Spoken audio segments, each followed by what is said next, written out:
stepsister passed away, and I think it was from complications of coronavirus. This was Sunday last. I was watching a show, David Shapiro, who I don't like. I get drawn into watching his show because he has these clickbait titles suggesting mechanism by which artificial general intelligence or superintelligence will develop, and so I'm drawn into watching his show. But it's mostly, sometimes it has some analysis of white paper or something significant, but for the most part, it's just a speculative a business of more typical transhumanist kind, with a lot of neoliberal propaganda, far-right propaganda thrown in. In this case, he went so far as to say, and while he's a Star Trek fan, not a real Star Trek fan, right?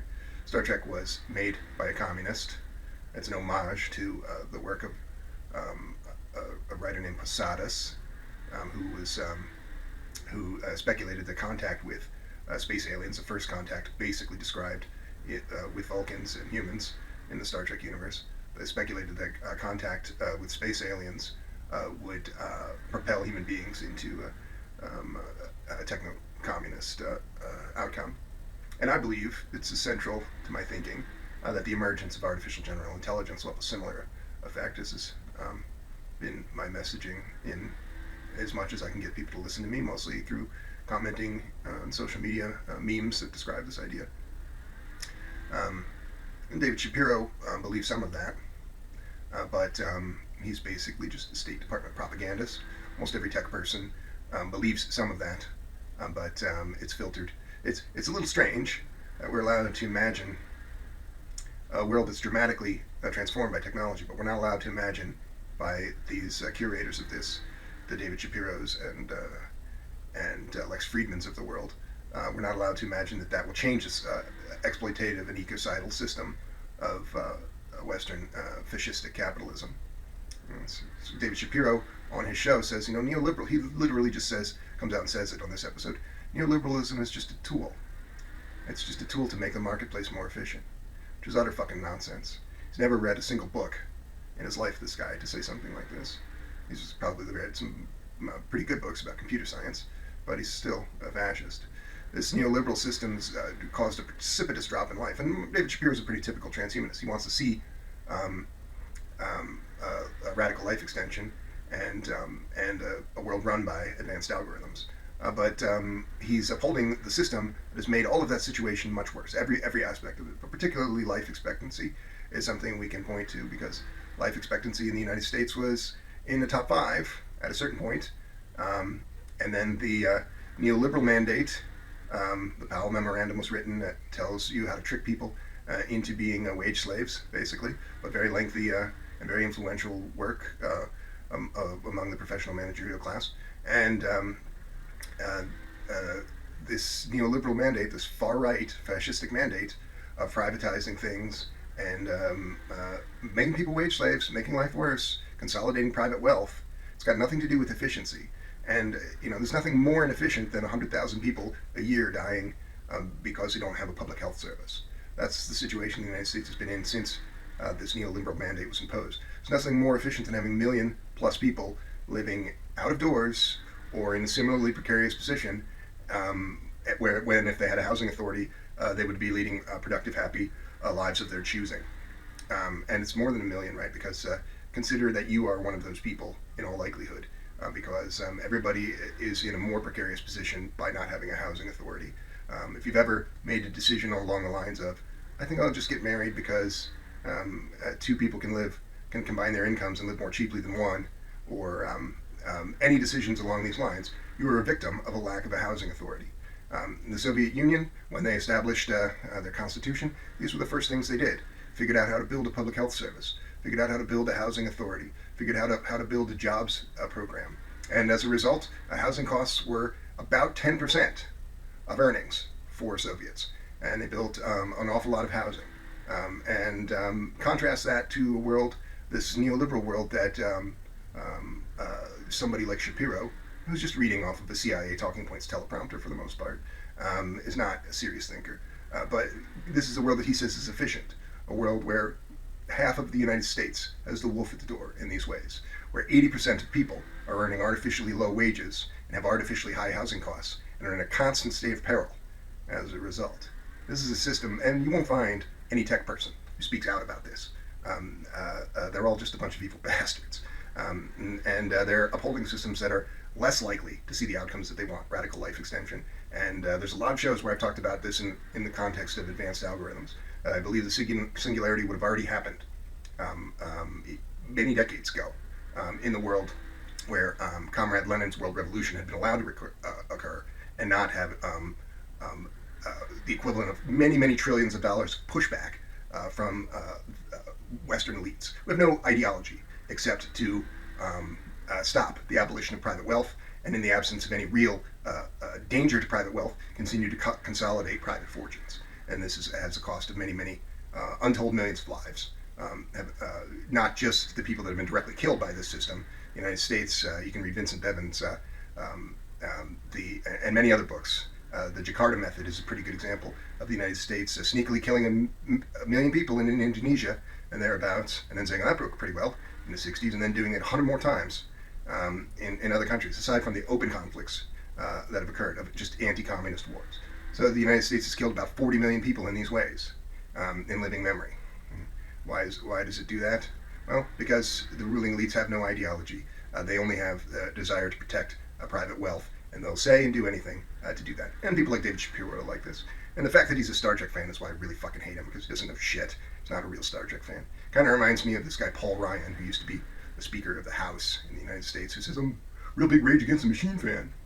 You are the machine, you piece of shit. He's not a Rage Against the Machine fan. David Shapiro is not a Star Trek fan. He's just a piece of shit.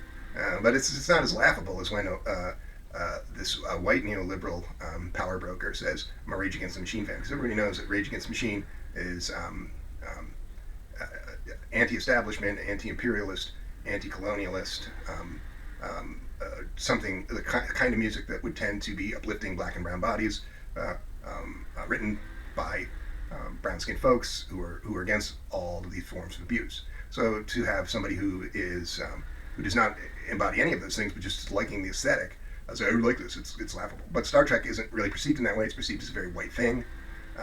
So an awful lot of these people get away with these things that are ahistorical, no connection to what this art, how this art was originally intended, and mostly how it's developed. It's a whitewashing along the lines of just Martin Luther King being viewed as a liberal champion, a religious leader, instead of the person that he really was, an anti-capitalist and anti-imperialist who, if he had not been murdered by fascists, he would have led to his leadership would have led to redistribution of wealth. He was advocating for a basic income in the months before he died. Suspiciously, that coincidence there, he was murdered by the same sort of folks that David Shapiro, Paul Ryan, Lex Friedman. Those are two AI guys. These are neoliberals, but they're no different from the John Birchers, the Charles Kochs, the people who murdered the Dulles brothers, the J. Edgar Hoovers. These are all American fascists. Just some of these people are more contemporary, right? They're all the same basic political profile. I'm going to tell you the story of how my stepsister died, by way of this little homily.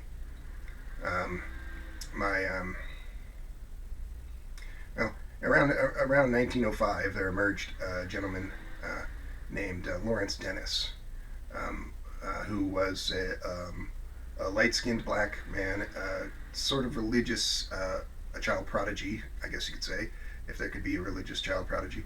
He was a famous preacher on the Southern Circuit as a young person, and so he was held up in that region and in that time as kind of a leader of a kind. He would have been the equivalent of a televangelist of your choosing, not to make a billionaire televangelist maybe, but one of the ones that's influential. Nevertheless, so Lawrence Dennis in the 1900s was a child preacher. He gets to be a teenager and he goes off. He has a patron, a white patron, who says we're going to send you to Phillips Exeter, a prep school that is a pipeline to going into the Ivy League and becoming an influential American. So he goes to Phillips Exeter, and there nobody knows about this Southern Circuit or his life as a 10-year-old. Being very light-skinned black man, he is now just de facto white passing, which is something that happens a lot. And this is an unusual dynamic because he goes from, but it bears repeating because he goes from being a burgeoning fascist, a vague demagogic personality, to then, in some way, renouncing his Africanness, and then becoming a full-fledged fascist. So going from being a populist, crypto-fascist kind of, to then being a full-fledged fascist. And I'm not using that word in the way I would say, oh, David Shapiro is a fascist, because he has some fascistic ideas, a lot of fascistic ideas. Lawrence Dennis was, in the interwar years, an open fascist. This was before the U.S. was drawn into the Second World War, so he's considered the preeminent 20th century intellectual of American fascism, and wrote books with titles like American Fascism. So not just say, in his career, he went from there's Ivy League pipeline into the State Department, and working in South and Central America on behalf of organizations like United Fruit, basically doing evil fascistic things along the lines of Banana Republic, State Department shenanigans, undermining governments. This sort of thing was done even before the military-industrial complex came into its own in the 1940s, although it's been done a lot more since then. He was one of the people who was doing this and influential in this, and he then became a public intellectual of a kind. All right-wingers, right, who have written something, think that they have something to say, in a certain sense, they're intelligent people, right? But if you're a person who is upholding a capitalistic or fascistic system, you're upholding a system that's killing the planet, right? So I don't think that if you're upholding a system that's killing the planet, it's exactly accurate to say that you're an intelligent person. It's to say that there's some complicated words coming out of your mouth. Maybe you're doing something complicated in the real world, but it's something that's ultimately counterproductive, and those thought processes are ultimately counterproductive. So there are no intelligent capitalists. There are no intelligent fascists. There are only devious evil people in that arena. So why am I talking about Lawrence Dennis? Well, I'm going to contrast the death of my stepsister with a story of another person. A friend of mine, let's call him Dennis, was at the same time as my stepsister having trouble breathing, and realized that he had coronavirus, and he went to the hospital. My stepsister didn't go to the hospital. What's the difference between these two people? Well, my friend has maybe a little bit of a similar story in some respect to Lawrence Dennis. As far as I'm aware, they haven't gotten a DNA test. They didn't want to. But this friend, who's not a good friend, he's a friend of a friend, he has an ancestor who is likely somebody who probably looked a bit like Lawrence Dennis's mother. So maybe his grandfather or great-grandfather would have been a multiracial person with African-American ancestry. But today, this person just looks like a white person. And similarly, he is similar to Lawrence Dennis and tens of millions of people who cross the color line. They internalized settler colonial values, which is to say they became more fascistic. So my friend, not really a good friend of mine, right, because he's not really a communist, a person willing to fight for a humane and sustainable economic system. He's actually kind of racist on some things, and doesn't acknowledge this the irony there, or try to fight for liberation and uplifting of people of color in the global South, or really anything very just. But being a white man, when he gets sick, goes to the hospital and they help him. That's not what happens for people like my stepsister who passed away. She's a black woman. When she goes to the hospital, they don't believe her and they don't help her, right? That's not anecdotal. There have been studies after studies. A dozen times as many African American women die in childbirth as white women. So much so that you could say that the already very bad outcomes for public health, and particularly for obstetrics in the United States, are at a level that you would expect of the developing world in obstetrics, but a lot of that is because of this outlier of very, very poor care of women of color, most particularly dark-skinned women of African descent. This is a horror film, right? Just like when in the last 3.5 years, coronavirus has reduced native life expectancy by almost 9 years, right? And African American life expectancy has seen a precipitous drop as well. And we have all of these rationalizations. There's all of this plausible deniability built into these neoliberal systems. So we can say that's not really racist. It's just an act of God. It's just a system that no one can defy or redefine. And it's unfortunate that this should happen to some people. Is what people like David Shapiro, a fascist, or Lex Friedman, a fascist. Why am I so focused on those two guys? Because they could be better, right? They have a deep understanding of the essentials of technocommunism. This tool of advanced computing is the most powerful tool for a revolution that's ever existed. And that is why there are organizations like the State Department-run Transhumanist Party and a dozen others more influential who basically have this neoliberal mandate. And all of tech is basically captured by these kind of forces in the West, in the United States. So much so that you can scarcely point to a big tech company that isn't effectively or in a very thoroughgoing way a military contractor or very much in thrall to the U.S. government and military-industrial complex. You can't really point to any, right? Name the top tech companies. They all have that relationship. And this is because the United States recognizes that this technology could be a bootloader for a new set of systems that would lead to the end of private wealth quite quickly. And I argue on the show many times that this is why the United States has legally disbanded the Soviet Union. The United States and the fascist West colluded to legally disband against the will of the people. They tried to reconstitute the Soviet Union in 1996. They said a couple million people have died because we no longer have these protections, housing authority, and public health service really operating, and just the chaos of the collapse of a socialist state. Millions of people have died, so we want to reconstitute the Soviet Union. And the Western fascists said, no, that's unacceptable. You're a vassal state of the fascist West now. You can operate as a kleptocracy as we do. That's the only option you have. So the idea that then the kleptocracy that the West insisted upon, that then evolved into this thing that Putin has, which Putin, this is ridiculous to even describe Putin in these terms. It's pointing the finger at a system that, Putin was a loyal Soviet for many years before he came to power in this enforced kleptocracy. And this is a somewhat controversial statement among Marxists, but I have reason to believe, because of its relationship with places like China, that if he were able to reconstitute the USSR and rebuild a socialist state, he would. And I think that would be a good thing for the world. Obviously, I do.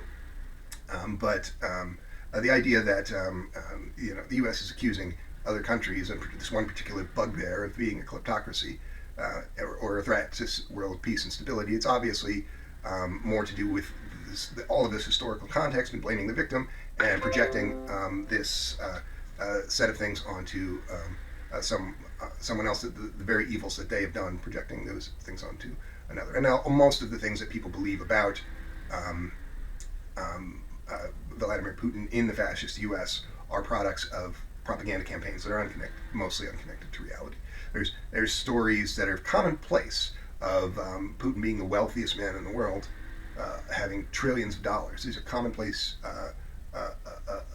brainworms. And people have say the same thing about Stalin. It doesn't even make any sense. It requires an incredible amount of pretzel logic to say that a person who's running a popular figure in his life, who is then maligned by fascist propaganda, but a popular figure in his life, an incredibly popular figure in his life, who was running a socialist state along with under the principles of democratic centralism, along with a team of people, just happened to be the most kind of public-facing one, was somehow themselves in possession of a $1 trillion fortune by virtue of being at the center of that operation. It doesn't even pass the lab test.